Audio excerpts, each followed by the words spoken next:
All right, welcome to episode 3 of the Dynasty podcast. We're back. Happy New Year to everyone. We've been gone for a little bit, just enjoying ourselves, but now we're back in action. Myself, Panache and Yashanu. We've got Ethan McDonald, he's back again. Trigger Trey Mitchell, back Trigger. again as well. We're here. Happy New Year, boys. We're back in action. We went a little bit missing there, but boom, here we are. Happy New Year, boys. Happy New Year. Happy New Year. How charged up are we, bro? Freaking hell. What a week and or so it's been. Me and Trey had a good old time in Tauranga, the Mount area. We're all North Island, even though Ethan lives in the South. We all ended up hanging out in the North Island. Not with each other though, but we were all North Island. Yeah, no, I'm pretty glad I ended up staying away from you guys for New Year's. You guys look pretty rowdy. Yeah, New Year, new P. Demon time. UP. Yeah. What was that? He's on It's always demon New Year, new time. somebody, but it always doesn't end up working out that way. Yeah, we said demon time. As soon as the rain, our first moment of the new year was getting poured on by torrential rain. So we agreed. We said we're on demon time for the whole year. Since that's how the year decided to treat us to start it off, we're demon time. That's the motto for this year. No, did you guys see the Northern Base? I was up around next to Northern Base. Oh my god. That was bad. the TikToks. Oh my god. Unbelievable. Yeah, we felt pretty pleasured over there. We got a little bit of sun, which was good. And then, yeah, looking at all those people with white shoes turned brown with all the mud, I was like, bro, a little bit. Yeah, I was envious in the beginning of not going to Northern Base, but then now we kind of got the good end of the stick, which is good. No two people going back to Northern Base next year. Oh, they've lost. Yeah, it. next year will be perfect. scarred. Next year will be so good. It means we should go to Northern Base next year. Oh Absolutely no, not. there's R&B. arguments right now. R&V is the go at the moment, so I don't know how it's gonna work. Yeah, we're all over the gaff, boys. Nah, to be fair, I think RV's a go next year. Welcome to the party. Oh, my fellas, we woke up this morning and boom, first batch of All-Star votes are in.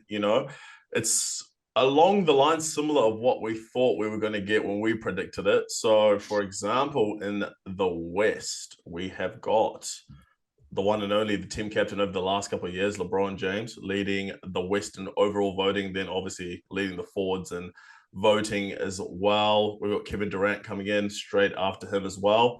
And that forwards voting, AD comes in after him as well. So that's like, oh, sorry, no, AD, Jokic. So yeah, LeBron, Kevin Durant, Jokic as the forwards, top 3.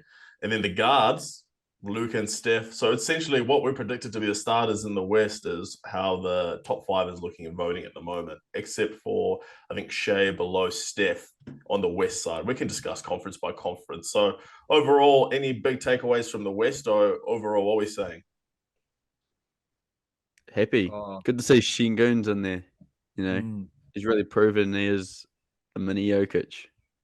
He's helping this Rockets team get to way better than last year, aren't they? Yeah, 100%. Yeah. He's getting some love. I was surprised. I thought Shingun would get a little bit hard done by, but because he's not very popular, sort of player. It's his first year, second year, sort of breaking out, but not massive. With the Rockets, they don't have a massive TV presence. They haven't had a lot of national televised games, but fans they're loving him, man.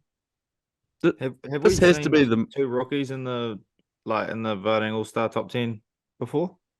For a long time. Wimby and Chet. Not for a long time, I don't think. Surely. Last time would have been what? Zion and Ja, maybe. You're like Luca and Trey, maybe, yeah. Yeah, that's the last time. How about, have you ever seen someone with 2 million votes on the first return? LeBron James, eh? No, he might have. Oh, he might have. Don't forget about Yanni. Last year. Giannis is 2.1. Which I find weird because I looked at the top 10 MVP votes or that they think at the moment, and what Giannis is like 5th or 6th or something. LeBron's not even on the list. Yeah, but they get all the votes. That's like MVP. LeBron's got the fans. That's why. Yeah, but 21 years. That's great. I think LeBron can play till he's 50, but he needs to level the votes. He's that good. He's just that guy. that's crazy. Some of these ones I'm looking at, like for example, in the West, West is all right, makes a bit of, but yeah, Chet Wimby. I mean, obviously they're probably not going to be all stars, I'd say, but yeah, being above some serious names over there, above Cat, who's been playing well. I mean, but yeah, Cat, it's gonna be. There's a lot of good forwards over there that it's going to be hard to get in as a forward. Any position, actually. The guards surprised me with Austin Reeves. John Morant's played 5 games, All-Star. And he's already been 7th. It's crazy. I was watching Edwards is a bit low. Yeah, Edwards is a 6th. But Edwards still, he hasn't reached that mainstream sort of popularity just yet. Irving's a bit high. But Kyrie's always had fan love, I think. Yeah, Kyrie's always had fan love. Even though when he became, all the flat earth stuff, I feel like he's still got a good, Jeez. That's crazy. Some guys like Austin Reeves made the top 10. Klay Thompson made the top 10. I think one name that we're also looking at, Devin Booker, not in the top 10. That doesn't surprise me though. They're not going well. This is fan voting, because look at this. Some other teams in there that aren't going so well. Like the Warriors aren't going so well. Yet Klay Thompson made it in there. The Bulls Austin aren't Reeves. going so well. If you think about it, made the top 10. How many people do you talk to that actually don't like Devin Booker? You're looking at the number one. I hate Devin Booker right here. Yeah, there you go. Not a lot of people like that guy. What about Ethan's All-Star starting small forward? Who did he have? For the East? The Claw. Oh, well, you mean for the East. Banchero. He's in the top 10, man. He's in the top 10. Yeah, Tev. He's got 2 million less votes than Giannis. And he's behind Kyle Kuzma. Like, come on, bro. Banchero was never going to start the All-Star, but that was a good hot take. He was never going to start it, but that was the idea is to have hot takes, though. The idea is to have hot takes. Exactly. That was a good hot take. I feel like Franz has been playing better, apart from his injury he got yesterday. I feel like Franz is the best player on that team. Oh, that's a big call. I don't know. Franz Wagner over Paolo Banchero? Nah. But Franz is a beast. Like he's a solid player, like real solid, but he's not better than Paolo. Like, come on. Yeah, they're neck and neck. I couldn't not give it to Franz over Paolo. Nah. I think you're wilding with that one, Trigger. I think it's definitely still Paolo Banchero, as much as you may not like. I think it's maybe in a couple of years, once Franz has developed into like the player that he's going to be, but not now. So you look at the voting, it's pretty kind of, spot on. The starters kind of seem pretty obvious. I think the only thing that might change from what I'm looking at here, or the only 2 positions that are debatable, I think the last front court spot in the West, because I think it's AD or KD for that last one. I think LeBron and Jokic are guaranteed. I think it comes down to KD versus AD. Then I think the other second guard spot in the West between Steph and Shea, because Steph is going to win that fan vote, as we can see at the moment. But Shea, I think, will win every other single vote. Who'll come first or second behind Luka? I don't reckon that, because it's like Steph's balling. Even though the Thunder, the Warriors suck, Steph's a baller. He's had some pretty rough games over the last sort of week. That's been kind of like destroyed a little bit. And the thing is that those bad games have coincided with Shea beating Shea and OKC beating the three best teams in the NBA. So it's like, this was probably the worst time for Steph to have those sort of shotty games, because now I think every other vote except for, so if we look at it now, so fan vote accounts for 50% of the vote, then NBA players 25%, media 25%. So fan vote, we already know that Steph is going to come second behind Luka, probably, because Luka's 100,000 ahead. No, I reckon Steph will come first. Okay, so let's say that Steph comes first, right, in the fan vote. But now we look at players. Players are not voting Steph over Luka or Shea. If we're voting for this season, not historically, if we're voting for just this season, there's no way players and media are putting Steph above Luka or Shea. No, see, I think media will put Steph in over Shea, but players will put Shea in over Steph. Media are still fans as well.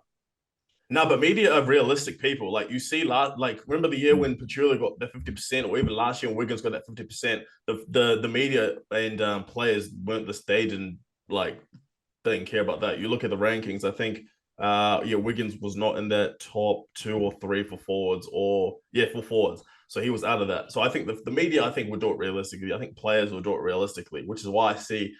Man, I don't know, bro. I just don't feel like Steph deserves to start over Luka or Shea. It would be just, I think I wouldn't go as far as saying disgraceful, but it's just, it means nothing if he makes above them if too. You had to be realistic about it then as well on the other side with LeBron.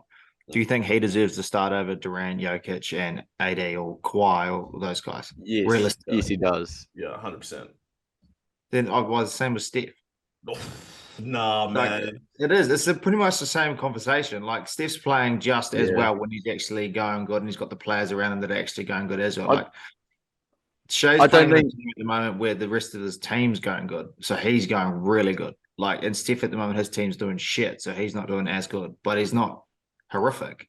He's still the best player on his team by a long shot, and he's old Steph, 35, 36. Yeah, 35. Yeah, I feel like you can't not start Steph. Yeah, he's going to be on the starting team. I think Shea deserves it more than Steph this year, but I think Steph's still going to get it. Man, I think it'll be criminal. It's going to be. I see what you guys come from. Yeah, I think Steph will probably still get the edge because obviously Fan is 50% of the vote. So Steph, because they do that ranking system, where it's you get 1 point. If you come first, you get the 1. So it's like your weighted average is what thing. So let's say your weighted average is 1. You're obviously going to start. So now I think Luka will be unanimous number 1. It won't be even close. I think Luka will have enough of the fan, enough of the media, enough of the player to be number 1. So it's just going to come down to the second one. So because of the fan carrying 50% of the vote, that's probably why Steph will start. But it's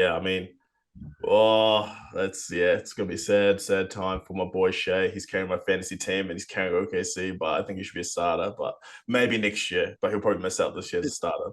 But it's good. I mean, he's been balling out. It's good. Yeah, it's good for the West to have that sort of guard competition because even below them, you still got guys like Harden, Kyrie, Anthony Edwards, Ja Morant, De'Aaron Fox. It's a tough time to be a guard. Who's going to be left out? That's the main question, because what is it? 12 or 14 players in the All-Star team? 12. Yeah. So who's going to be left out? Oh man, you look at it. Guys like Devin Booker might not make it because you think he won't make it. Is it 7-5 split or did they just put the best? I forget. Isn't it 50% of the vote? 50% is fans. Yeah, 50% is fans. Yeah. He's not even top 10, so no, but the reserves are done. Reserves are done by the coaches, I'm pretty sure. Yeah, the reserves are done by the coaches. Starters. Yeah, so only starters is done by this system here, but the reserves is done by the coaches. So that's why I'm saying a guy like Devin Booker may make it onto the bench. Guys like Cat may make it onto the bench. Guy like Gobert, I don't think will make it on the bench because I don't think you can have 3 Timberwolves. They're not that far ahead of everyone. But different question. Are you going to have 3 Clippers? No. Or only 1? No, you can max 2. I'd probably do 1. Harden and Kawhi. You got to have the MVP, Paul George, in there. Well, I agree, but I'm biased. Okay, so let's say we've confirmed our starters, right? So let's say our starters are LeBron, Durant, Jokic, Luka, Steph, which means that Shea's automatically on the bench, AD's automatically on the bench. That's 2 spots gone already. Really? Right? Do you really see, this is where it comes down to obviously the thing because the Lakers are horrific. No, we're not. But you're going to have 2 of the Lakers on the All-Star team. We're not doing this because think about it. If there was no fair thing, right? Maybe, but no. There's LeBron and AD are making it. There's no if or buts. Dude, that'll frustrate me. That'll genuinely frustrate me if they have 2 All-Stars. It would they're going to have 2 All-Stars. That's the problem. Make the play-in. They're going to have 2 All-Stars. If they weren't so popular, then maybe get a little bit because if they had to rely on the coaches' vote to make the reserve squad, only one of them would make it. But because one of them is guaranteed to start and AD might actually also arguably start, that means they're both going to make it because there's no coach who's going to say, Man, AD has not played well enough to be an All-Star this season. Yeah, obviously. They're both playing well, but it would just frustrate me. It's like a fan watching it. Just like the Lakers are shit. They shouldn't have two All-Stars. Yeah, a team that's 17 and 18 should really not have two. Any other situation, the only reason why they got is because it's those two guys. They're that popular that they're going to be there. But I see what you mean. There's no other instance in the world where the 17 and 18 team have two All-Stars. Like, for example, okay, good example. If you put the Clippers in that situation with the team that they've got, and they were at the same record, they won't even have one. Yeah, that's true. That's true. Yeah, I don't know. It just frustrates me. That's the thing. It's like it's almost. I don't say it's a popularity contest, but obviously because it's 50% of the fan vote, still 50% is somewhere else. But it's a little bit of a popularity contest. Yeah. That's what happens when you're the second best team in your city, you know? Yeah. We'll go with that. Oh, man. Well, yeah, it's good. I mean, yeah, like I said, it's going to be fascinating. We'll see what the second batch of votes brings. But, yeah, no, to see it looking like that so far, I'm happy for Tyrese Halliburton. I did not know Tyrese Halliburton was that popular. He's leading the guards on the east side. He's doing a hell of a job right now. I thought the Bucks Pacers series was way closer than what it was. But what the Pacers, they played 5 times this year because of the play-in, and the Pacers have won 4, Bucks have won 1. Yeah, I didn't realize it was that lopsided. They'll be going home, man. If this is the playoff series, the later bowl. Yeah. What do you see any teams having 3 All-Stars this year, like the Celtics? You reckon Derek White? I just think the East is deep enough player-wise for them to not have Porzingis, Brown, and Tatum in the All-Star team. Yeah. Now, Derek White's got to make it. How? Derek White's not going to make it. He's got to. No, he's the 5th player on that team. He's not going to make it. If Derek White makes it, Drew Holiday's going to make it. See, the most annoying thing is that it's literally what Ethan just said. The most annoying thing is that we're going to be sitting here at All-Star game and we're going to be saying no other team has 2 All-Stars except for the team that has a losing record. That's where we're heading to. That's looking like what's going to be realistic because what other team is going to have going to be in a position to have 2 All-Stars? Because you look at it since we're on the East side right now, right? The Bucks. Okay, maybe the Bucks will get 2 because Giannis will be on the bench. Starter. Then Lillard will be on the bench. Yeah. Embiid will be a starter, but Maxey. Oh yeah, Maxey could. Yeah, Maxey will be an All-Star for sure. He should be. Maxey should be an All-Star. Whether he is or not is a different story. Oh man, I feel so bad for some of these players. Because there's quite a lot of East guards. Okay, so let's think about this. So Halliburton is guaranteed starter, and remember we're having this debate last time about whether or not the second starter was Lillard or Trey. But let's say, for argument's sake, let's just say it will be Lillard. So Trey's automatically going to be on the bench. He has to be an All-Star this season. He's playing too well. So now Tyrese is competing with Donovan Mitchell, Jalen Brunson, Derek White. Damn, my boy. No. Have you noticed that all 5 starters for the Celtics are on the voting? Yeah. Well, to be fair, all 5 of them are averaging 18 plus. No, not all 5. I think Drew Holiday's averaging less than that. He's having pretty. He's averaging like 12 or 13. It's more than that. Because I was trying to bet on him the other day, but I looked at the stats. I went, absolutely not. I was going to bet it's over. Then I went, no, I'm not going to do that. I saw one the other day because Celtics played Oklahoma, and there was 7 players who were averaging over 17 playing that game, or 8 players averaging over 17. What, both teams? Maybe it would have been both teams. Yeah, both teams. Yeah, and both teams. Yeah. Because it was like Jalen Williams, Chet, Shea, and then it was like Porzingis, Jaylen Brown, Tatum, Derek White.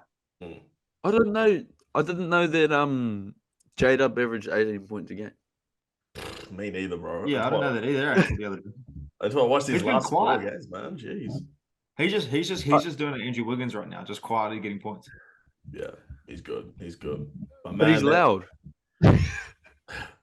That All-Star. You can hear him breaking up the court like Zion. Yeah, if you're on the East side, man, I mean, for both conferences, yeah, I mean, it's going to be close. I'm interested. That's why I'm interested to see what this second batch will look like, especially once more votes start coming through. Some guys will be salty. Obviously, some teams will start pushing their agenda for, publicizing, like, using social media to push their guys. So it'll be interesting to see what that looks like. But if we move on. What did you say? Sorry? You guys been voting? Yeah, I voted. Yeah. No. But no Zion. I've just noticed. No Zion. What was your last team? My last team was I had in the West, I had LeBron, Durant, Jokic. Then I had Luka, Shea. Then on the East, I had Giannis, Embiid, Tatum, and then I had Tyrese and Trae Young. I didn't write mine down, but I think I had in the Luka. In the West, I had Shea, Harden, George, Kawhi, and Jokic. It's biased. And then in the East, I had Donovan Mitchell, Maxey, Julius Randle, Embiid, and Scotty Barnes. This is why they need to bring down the fan vote for reasons that Ethan has just stated. Yeah, biased, of course. But I also want to see some younger players that get in, players that have got less recognition get in a little bit. Like Scotty Barnes, he's been playing pretty well for the Pacers. Raptors, sorry. I understand he's probably he's not likely to probably play an All-Star game this year, but he probably deserves to over some of those other fellas that are going to get in. Yeah, I agree. I think so. Yeah, Scotty Barnes isn't even top 10 voting. Yeah, but then Julius Randle as well. His likelihood he might not even make the All-Star game, but he definitely should. Isn't Julius Randle the only player with it shooting 40, 30, 70? No. Below 40% from the field, below 30% from three, and below 70% from the free throw line? He definitely won't be. But he's probably top 2. That's why. Man, it sucks to be. It sucks this year, bro. Because it feels like for some reason there's going to be so many more players than usual. I don't know whether or not. Yeah, I mean, it just feels like this year there's so many players playing such a high level that a lot of guys are going to get done pretty bad. Just because it's only restricted to 12 guys on each conference. Yeah, and then afterwards it'll be that All-Star snub, who got snubbed, but it's did they really? Yeah, everyone's playing that well. Yeah, there's that type of year where you're not actually getting snubbed. You're actually just not quite good enough to get in over the top guys.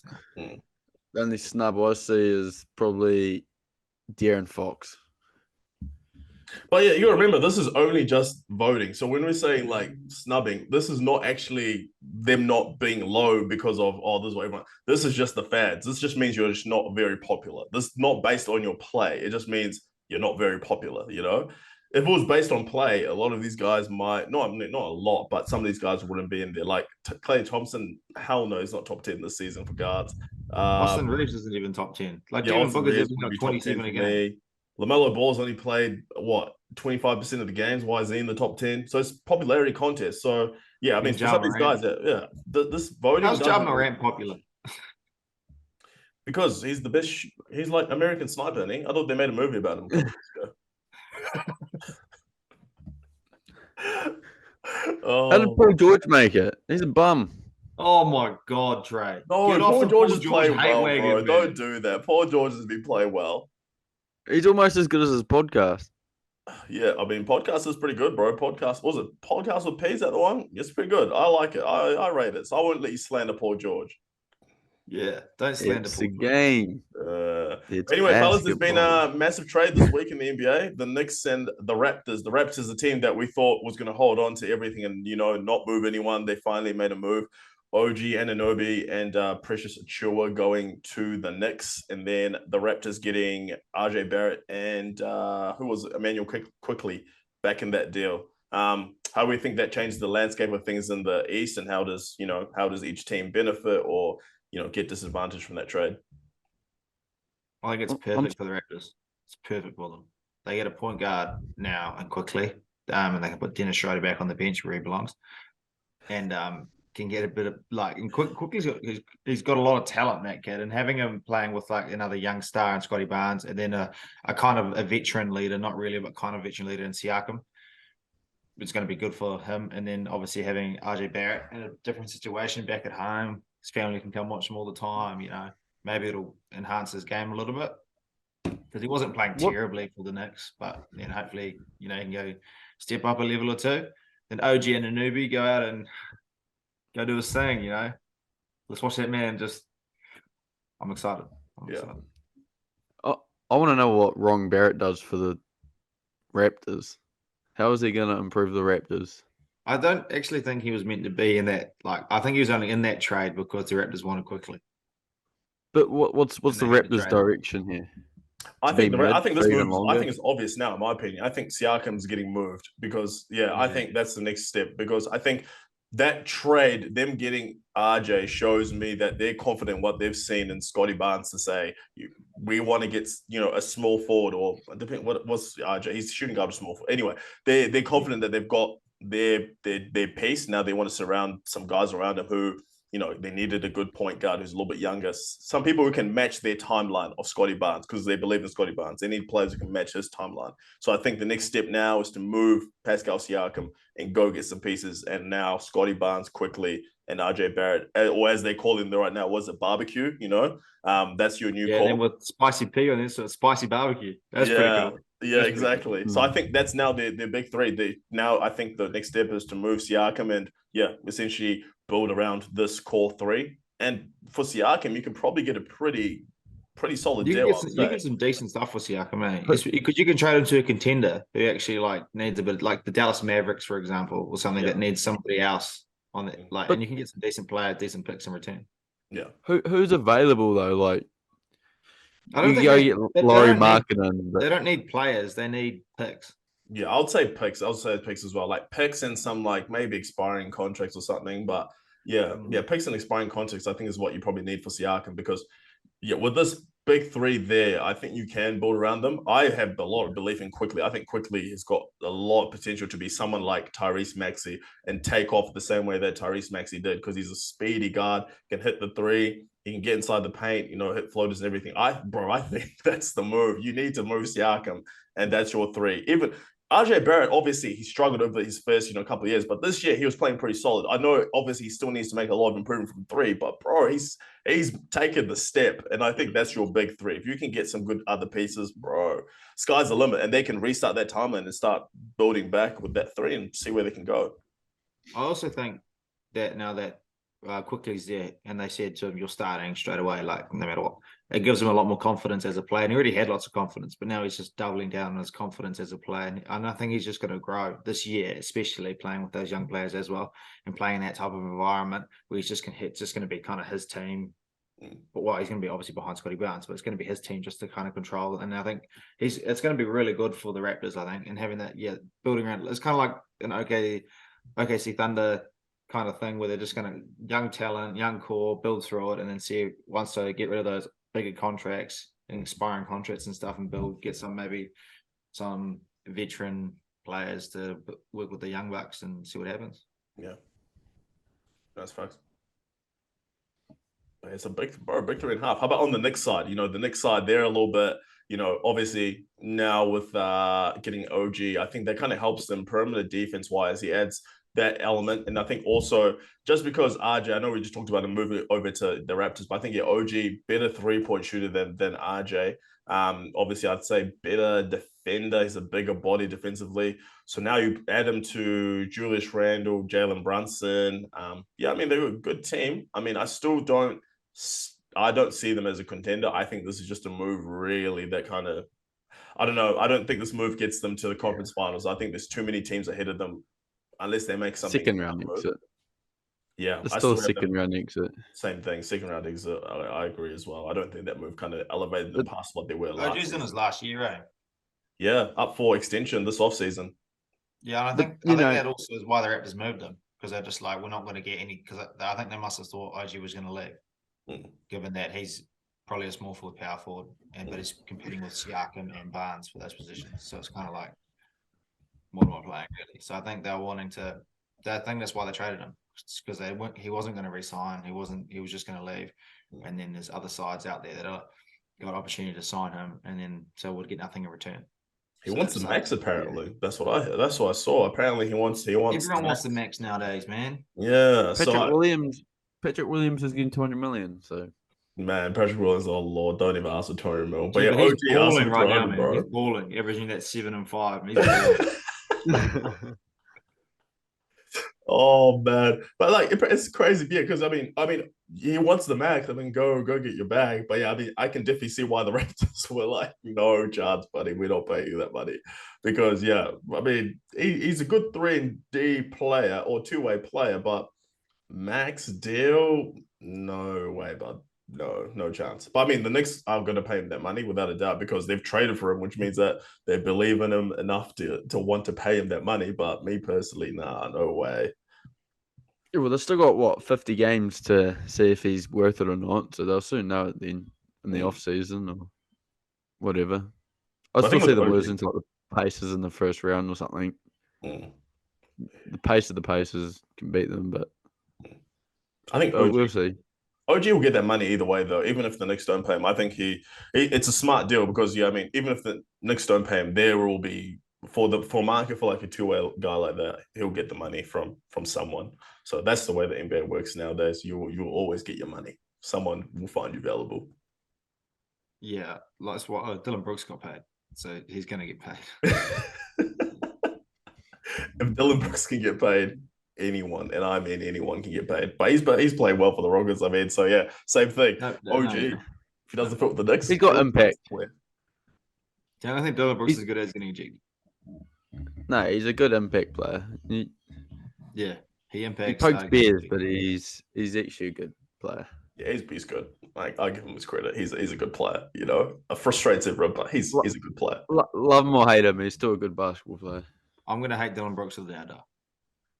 Just like we hate Paul George and Devin Booker. Well, you hate Paul George. I hate Devin Booker. No one else hates Paul George. I hate Devin Booker and Tatum. All right, fellas, as well. While we were hanging about, the Pistons finally got their first win. Not first win of the season. First win in what felt like a lifetime. Pretty much their first win of the season. Yeah, pretty much their first win of the season. They hadn't won like 2 months. Nearly, 2 months since they were 2-1. So 28-game losing streak finally comes to an end. Shout out to the Pistons people in Detroit. You know, you guys go to Wingstop, get 5 wings with any purchase. Everyone in the NBA knew that. Every NBA fan knew that.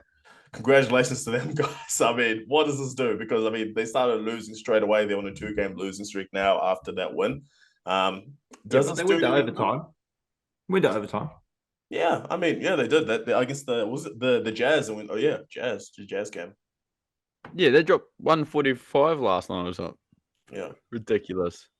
That's mad.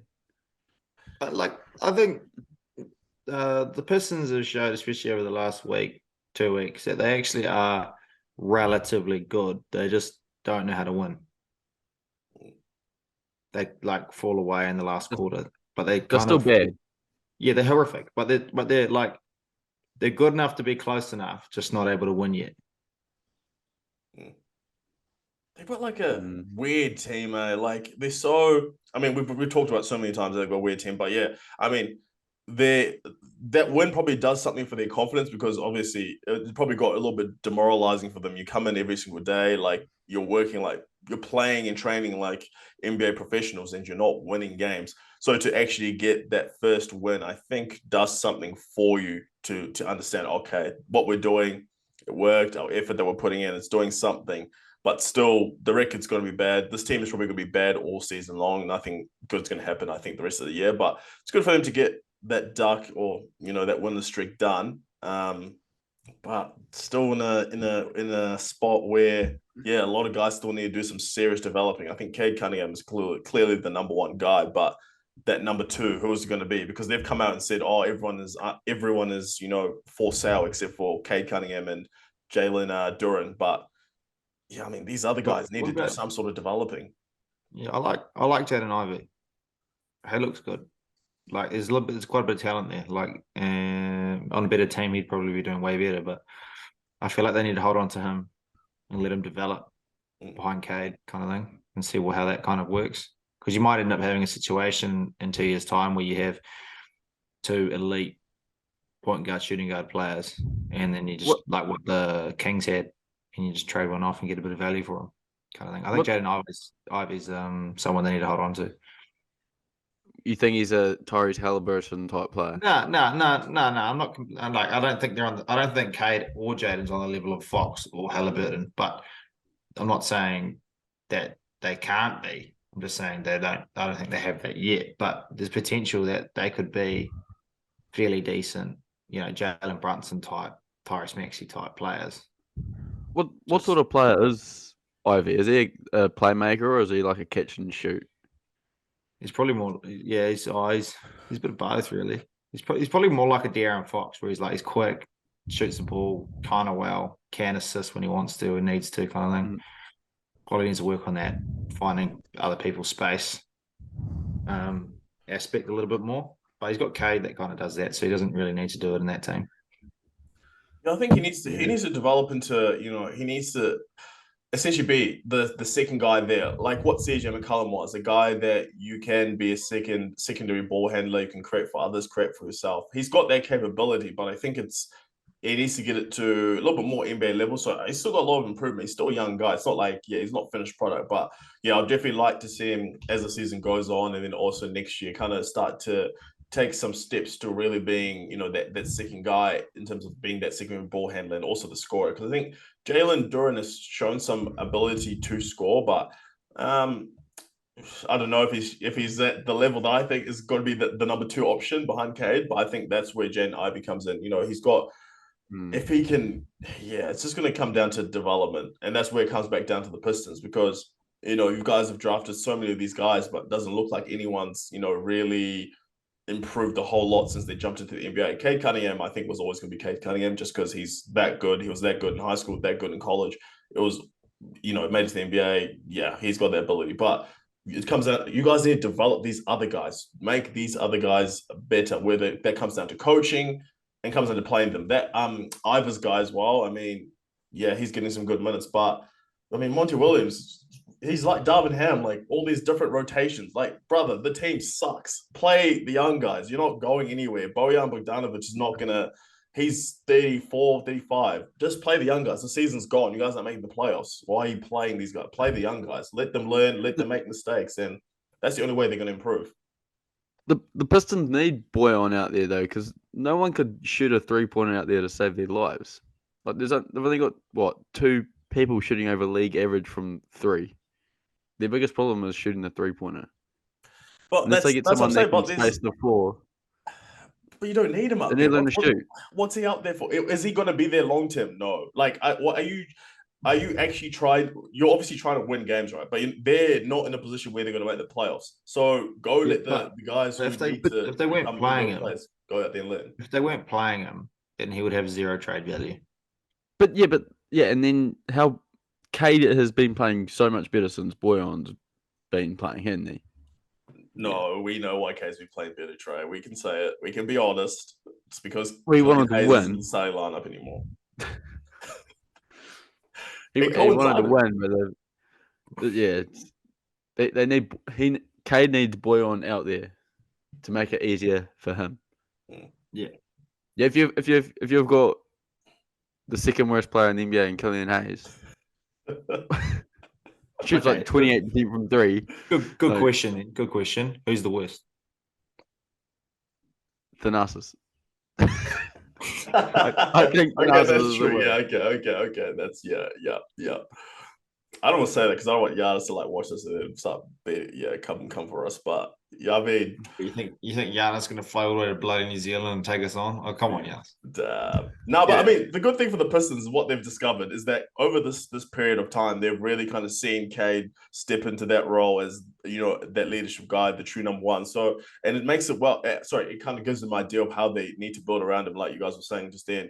Get him some shooters, get him some other guys who can sort of take the load of him being, just handling the ball the entire game. So, that's probably a good positive there. And because that team is so young, and they're probably going to be drafting pretty high again this year, maybe again next year. They can go out there and get some, through the draft, get some guys, and hopefully draft correctly this time.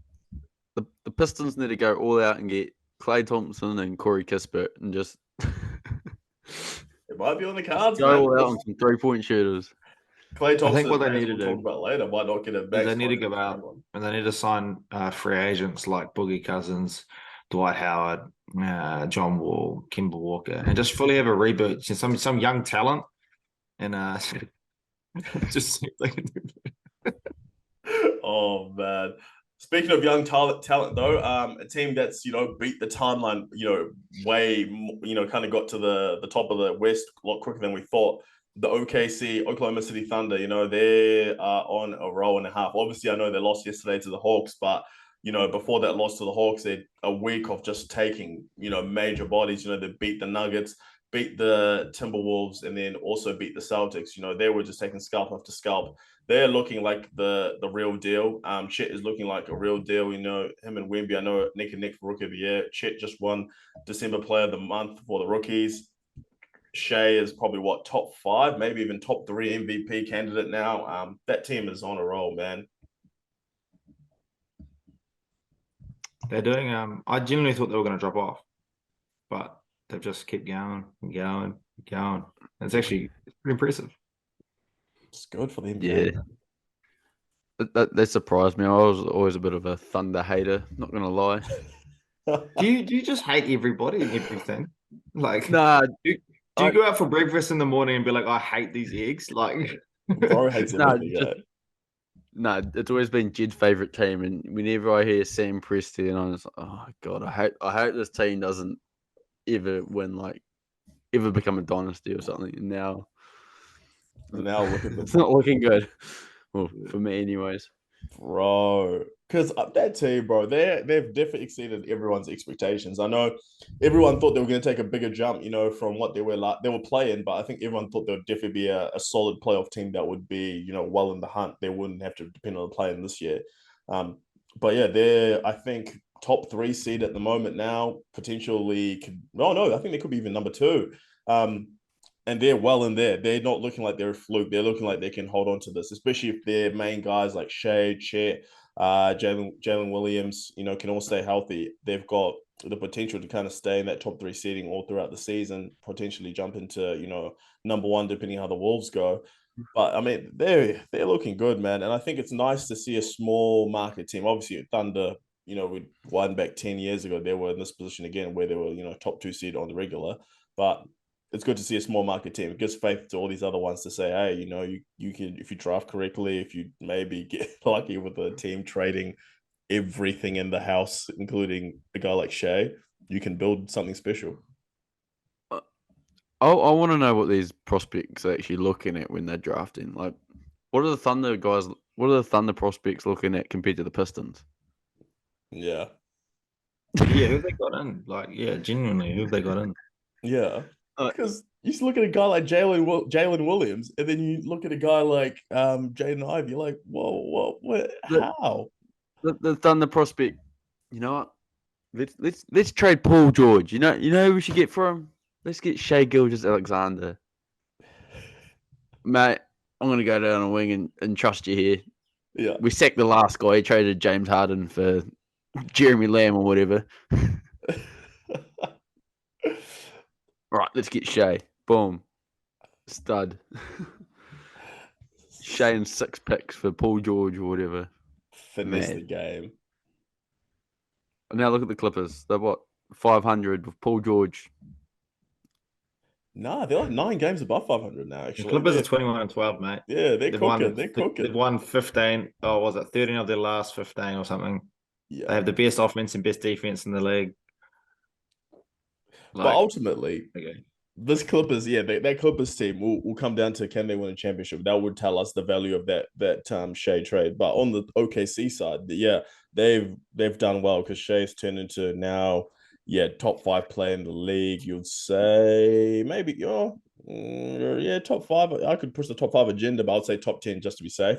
And he's up there. I think it also comes down to as well, the Thunder used Paul George, Westbrook, and Melo in that, and use them to get picks and use them to get younger talent. Whereas the Pistons, who had Drummond and Griffin, traded for peas. Yeah. Drummond. Yeah, but at the time, Drummond was good. Yeah, Drummond was we thought he was he was a pretty decent big, right? Yeah. I'd say. Yeah, at the time, whether it was Jordan. The what? You mean DeAndre Jordan? No, Andre Drummond, not DeAndre Jordan. Yeah, DeAndre Jordan was good for 1 year. Oh man, but that's it's good. I think it's good for the NBA to see another small market team like that. because you look at one of the big market teams that's been battling since the in-season tournament, the Lakers, have struggled badly. I think now we're 12 games now since the in-season tournament ended, and the Lakers are now 3-9. Since then, struggling, immensely, trying to find, where to go. We're less than 12 games away from Darvin Ham being sacked too. It's got to be. Well, I read Stephen A. come out and said that apparently there's a massive disconnect between Darvin Ham and the locker room now, and that something like that. And I was like, oh, as soon as something like that comes out, he's getting sacked. Yeah.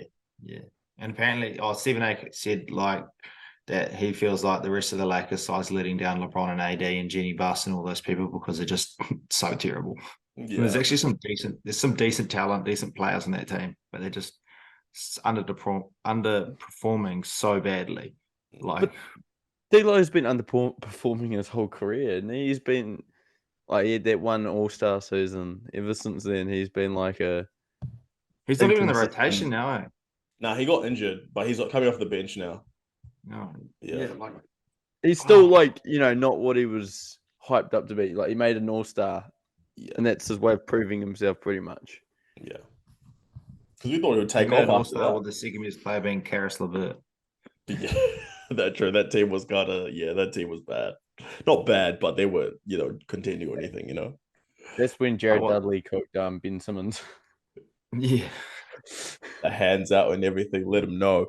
Yeah. But it's wild, bro. Like, seeing all those headlines come out, because I even saw yesterday when I was watching the Lakers vs Heat game, that's when I really was like, Darvin Ham is not a good coach, because the Heat will play the zone all game. And, the Lakers are 28th in three-point shooting in the NBA out of 30 teams, which is horrible. So Eric Spoelstra literally said, you know what? Show me you guys can make it, and just played zone the whole game. And Darvin Ham's response was, you know what? Instead of getting shooters out there, let me have Jared Vanderbilt play almost, how many minutes, played a lot of the fourth quarter when the Lakers were down, comeback, down by 7. And he's, let's play a guy who can't shoot the three. And Taurean Prince. Taurean Prince can't shoot either. It was terrible. Like, what are you doing? Like, at least Max Christie, I think, made the most threes, but he still didn't shoot very well. I think he made like 3 of 9. But still, like, bro, why is Vanderbilt on the court? First of all, he's not stopping anyone. So if he's supposedly a defensive stopper, go out there and stop Tyler Hero freaking cooking you. Go out there and go over screen, stop Duncan Robinson getting wide open threes. But he's not providing you anything defensively. Offensively, can't shoot. He's not actually looking at the basket anytime against the ball. He's not scoring. So what's he out there for? What happened to Christian Wood, by the way? Didn't he ever shot 16 and 7 last season or something? Yeah, I'm pretty sure. Because it's pretty rough for him. Like, it's tough for him because I know how you can fit him in with, because AD, for their best lineup is AD at the 5. So if you put Christian Wood in at the 4, I think defensively is where they start to get cooked a little bit, because the Heat were attacking them pretty hard. Listen to this. Listen to this. Anthony Davis 0 from 1, Reddish 0 from 1, Reeves 2 of 6, LeBron 0 of 6, Prince 0 of 5, Vanderbilt, I didn't shoot one, Wood 0 of 2, Christie 2 of 9. That's the 3-point shooting. Yeah. It's terrible. And the funniest is that they made 4 threes and shot like, hold on, how many did they shoot? They shot over 30. Go check field goal percentage for the teams. The Lakers shot better than the Heat did, but the Heat won that game because they just made, I think, how many more threes? Like 10 or 12 more threes than the Lakers did.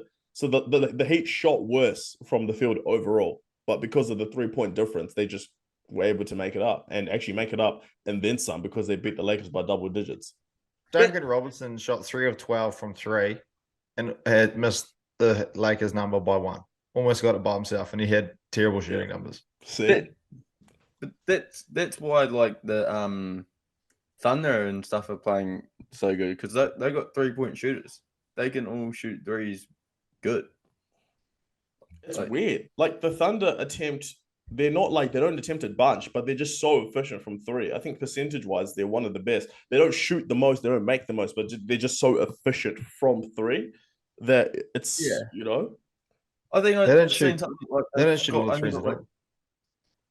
I think they've seen something like there's only like 2 players on the team that don't shoot league average. and it's like Shea and someone else. Yeah. The rest of them shoot league average. That's cooked, That's so cooked. And the Lakers are just in a spot, bro, where I think it's obvious now that there's going to be trades, and Darvingham, I think, if they lose a lot, if they keep losing, because I know tomorrow they've got a nationally televised game against the Grizzlies. If they lose that, I think without a doubt, he's now on the hot seat. I think at the moment he's on the edge of the hot seat, but I think tomorrow if they lose, he's going to be firmly on the hot seat, especially because tomorrow's a home game. So home game, if they were to get blown out, I think the pressure would really be on for him to start, getting shifted out of being head coach. But yeah, I think a trade is inevitable. I think Jared Vanderbilt's going to be involved in that trade. Roy's probably going to be involved in that trade. D'Lo's probably going to be involved in that trade. D'Lo's got to go. Yeah. And you go get a guy like who? Because it's pretty obvious who I think we all thinking. Zach LaVine, is that the guy? No, they need Tyus Jones, someone that can shoot threes pretty good. Doesn't get a lot of turnovers. No, Killian Hayes. Huh? They need Killian Hayes. No, they need Tyus Jones and Corey Kispert.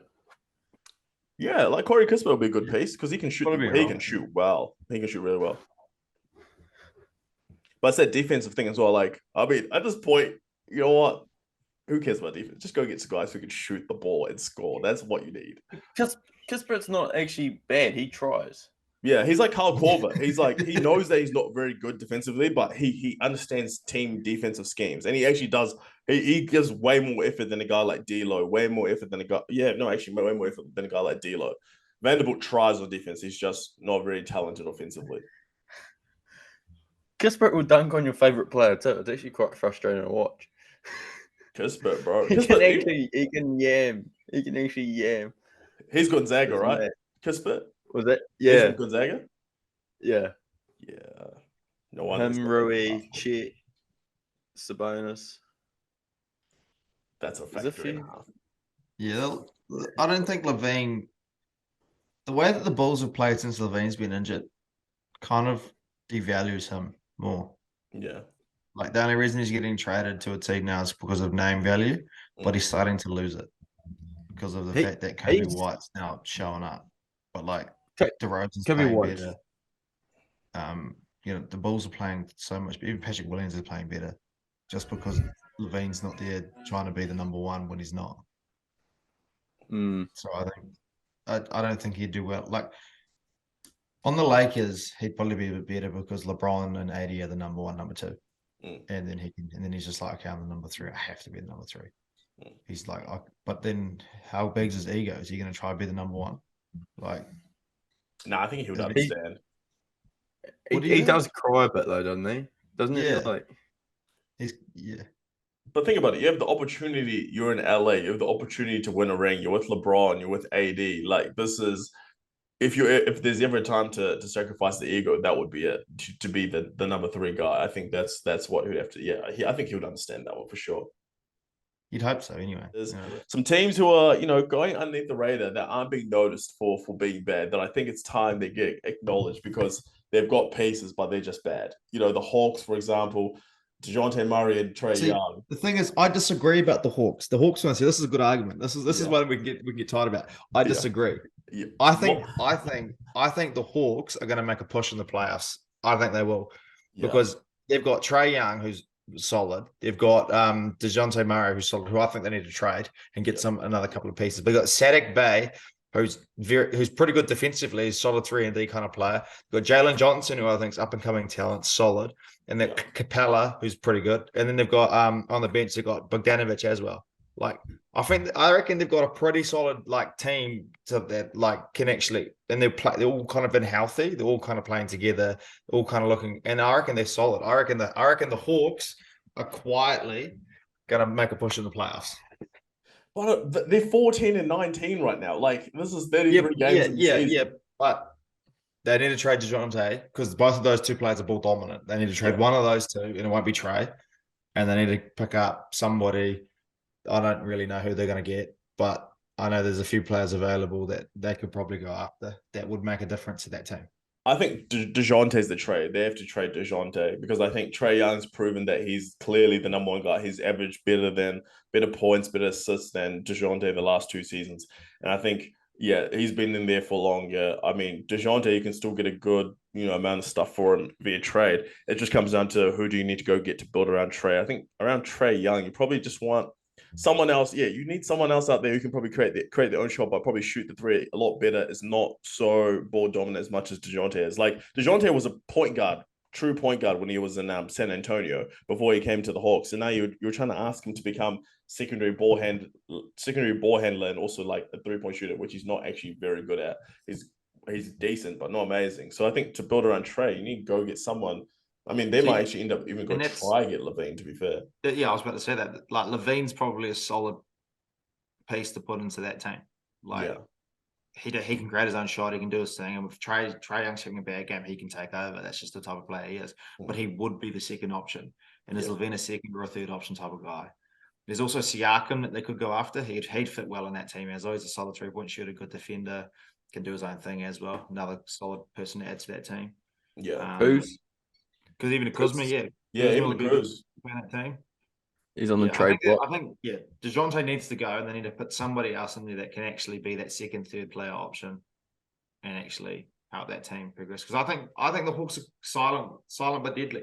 I think they've got one of the best cores in the league. It's just they're just not. I think DeJounte is really just slowing them down because they got Jalen Johnson, Sadiq Bey, Bogdan Bogdanovic, Capella, Big O off the bench. Like they've got some really good pieces. I just think we know who the number one guy is. It's just that DeJounte, he's a great player. I just don't think he fits this team, where they need to be. And if they can get someone who fits them, like I think Kuzma as well. I think Kuzma will be.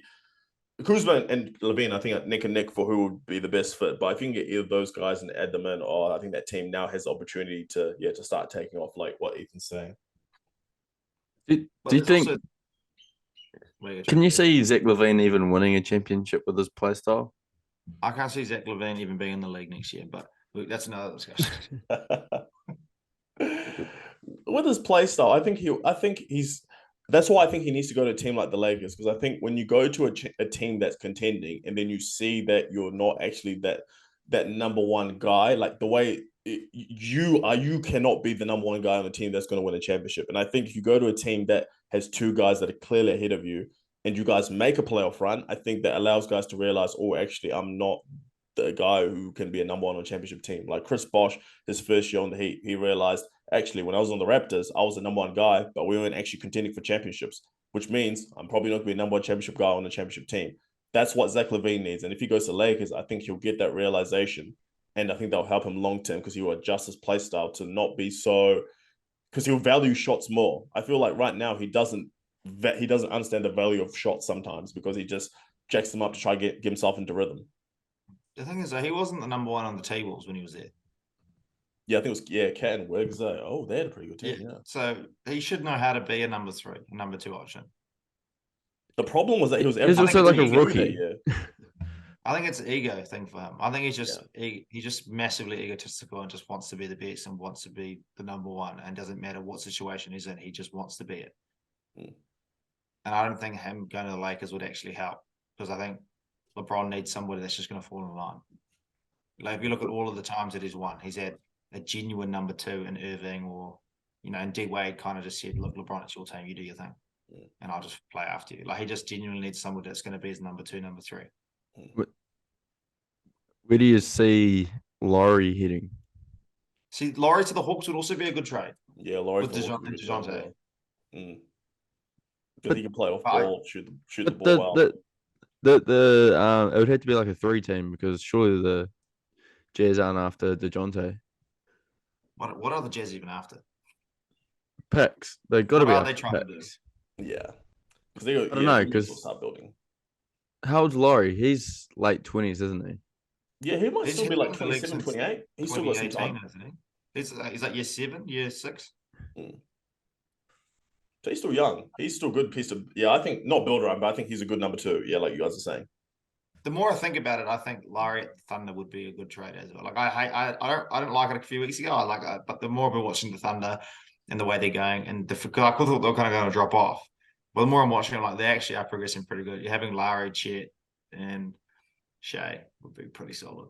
But then the Thunder have to give up probably Jalen Williams, and I don't think they want to do that either. I feel like the more it's probably more realistic. I feel like the more you watch the Thunder, do they even need like another star player, or do they need bench scorers like a Bogdanovich or something? They can just put Giddy on the bench. Okay, Josh Kiddie's got about 17 more games left in his life. Career. Yeah, his career. But to get Lara, they're going to have to trade assets and trade actual value to their team.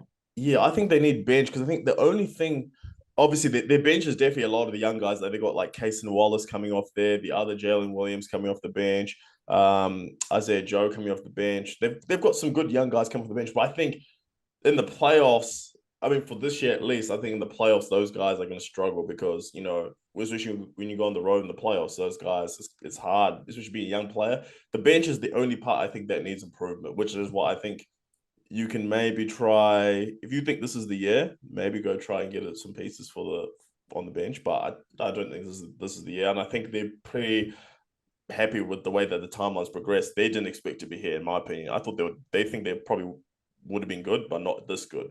So you just let those guys develop off the bench. So it's actually maybe you don't need to make a trade. But if you do trade someone, I think it's clear 3 untouchables: Jalen Williams, Shea, obviously, and then Chet, obviously, as well. I think Kaysen Wallace should be almost into that untouchable for them as well, because I think he's got a very bright future.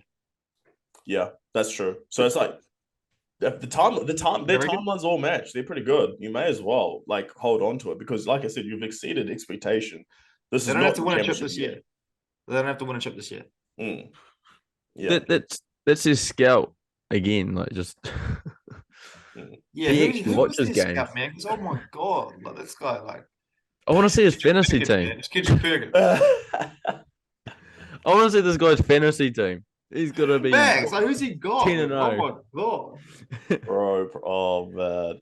But if we look at, now that probably ties in nicely into the next topic, which is what we want to discuss. New year, new me. Who do we think's gonna make big runs, big pushes into the playoffs? I know Ethan's got the Hawks, but any other teams that we're looking out there and saying, okay, that's a team that can this year, especially now they get players back from injury or whatever, this is a team that's gonna make a big run as we get into the new year. Memphis, eh? Yeah, I think so. You know what? Well, they've lost one game since Jar's been back. Are you talking about top 10 or are you talking about top 6? They'll make the Memphis. They lost so many to start. They're going to struggle to make the playoffs, but they make the play-in. Yeah. So what I'll say is, okay. So we'll make a thing for it. Okay. The team that is you say to make a big push their big push has to either be going into the play-in if they're out of the play-in right now, or if they're in a play-in spot, make it obviously push into a solid playoff spot and not even be close to being in the play-in. Memphis will make the play-in. Yeah. Maybe Mavericks push the Pelicans out. Yeah. Well, you don't think Kyrie's back now. Huh? The Pelicans not to make the playoffs, but to make the play-in. Yeah. So the Pelicans are 6th right now. I reckon the Mavericks will push them out. So Pelicans will go out into the play-in. Okay. Yeah, into the play-in, and then Knicks are 8th. Holy, they've dropped off a bit. They'll come back because that conference is a little bit close. Well, the team that's dropped off the most is the Magic.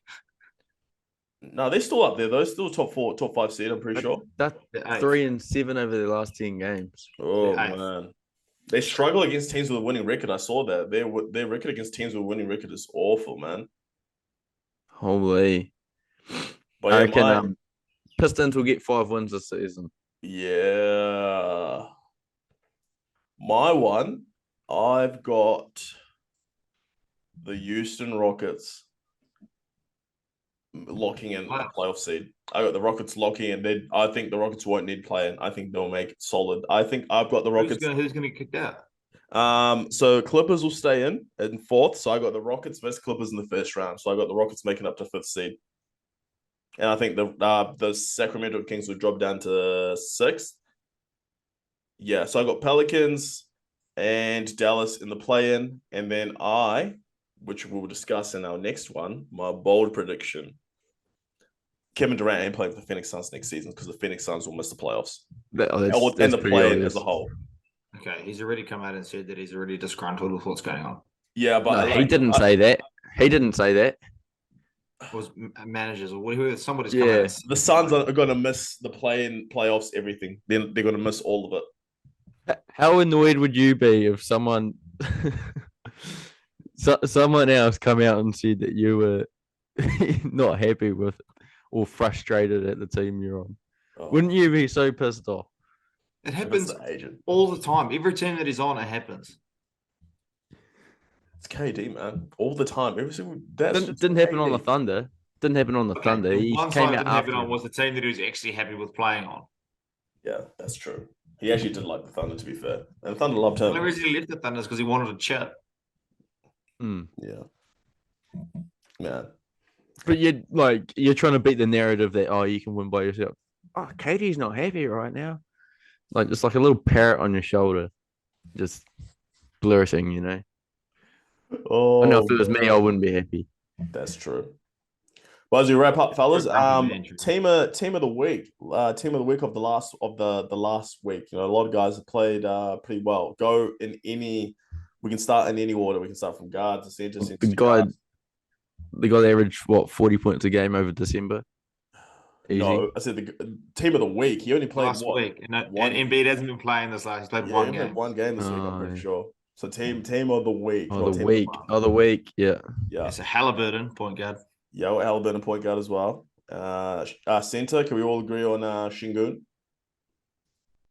All in. Yeah. Şengün center. Yeah, I like that. So we got point guard, center, sus right now. So we need 2, 3, and the 4. 2, 3, and 4 doesn't really count. But do we throw Jordan Clarkson in there? He dropped a triple-double and then 36. I was thinking the same thing. Nah, I was thinking Shea, man. Shea over Clarkson. I'm just thinking about the scalps that the Thunder caught during the last week. I think Shea. Respect to Jordan Clarkson, though he had a hell of a week. Shea. He had a hell of a week. Interestingly, the Clippers 4-game win streak last week. Kawhi. Nah, Kawhi was injured for half the time. It has to be PG. He's played the last 3. We can give it to Kawhi. I was gonna say PG, but we can give it to Kawhi. Sabonis, didn't he drop 2 triple doubles? And he dropped the 11 turnover triple double. That was a good one. Oh, did he have 11 turnovers? Yeah, he had 11 turnovers. Not the game yesterday, the game before. They played it back to back. That first game of the back to back, he had 11 turnovers. Oh wow, maybe not.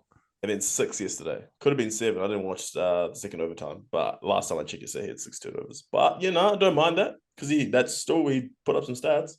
I'd go Kawhi over PG probably. Damn, I was really wanting PG to get some love there. Okay, so we got Halliburton, Shea, Kawhi, then we got Şengün. So that's the last spot, which we're saying the Bone or no? Who? Sabonis or no? Bone. Did you call him the Bone? The Bone, yeah. I like that. That's cool, actually. I like that. Shout out to Jack Gerbich for giving me that one. The Bone. Yeah, I mean, yeah. We could put, I mean, unless someone gets what else. Even I'm also thinking Spicy P. Now I'm seeing some names in there. I just can't put Giannis because they lost twice this week. Otherwise, but Spicy P played pretty well the last couple of games. We can put Spicy P in there. Or even Julius Randle's played well too. Oh, Randle, yeah, to be fair. Okay, so I think we're gonna West Big in there. So I think we hate so much on Julius Randle. I feel like we gotta put Randle in there for old time's sake as the last. Anthony Edwards. But he's a guard. We already put 2 guards in there. He's averaged over 35 points a game. So he's had 35, 35, 31, and 44 over his last 4 games. But he's a guard. Guard forward. Okay, we're moving forward. So the final team. So we're saying Halliburton, Shea, Edwards, Julius, and Şengün. Yep. No Julius. Happy with that. I like that. That's good. All right. That's locked in. All right. Anyway, fellas, that team's locked in, and we are out of here. Episode 3 of the Dunk Dynasty podcast all wrapped up. And we shall see you again next time for episode 4, which is where we'll review what's going to happen in 2024. Catch you guys later. Sign out. Catch you later, boys. Later. Peace.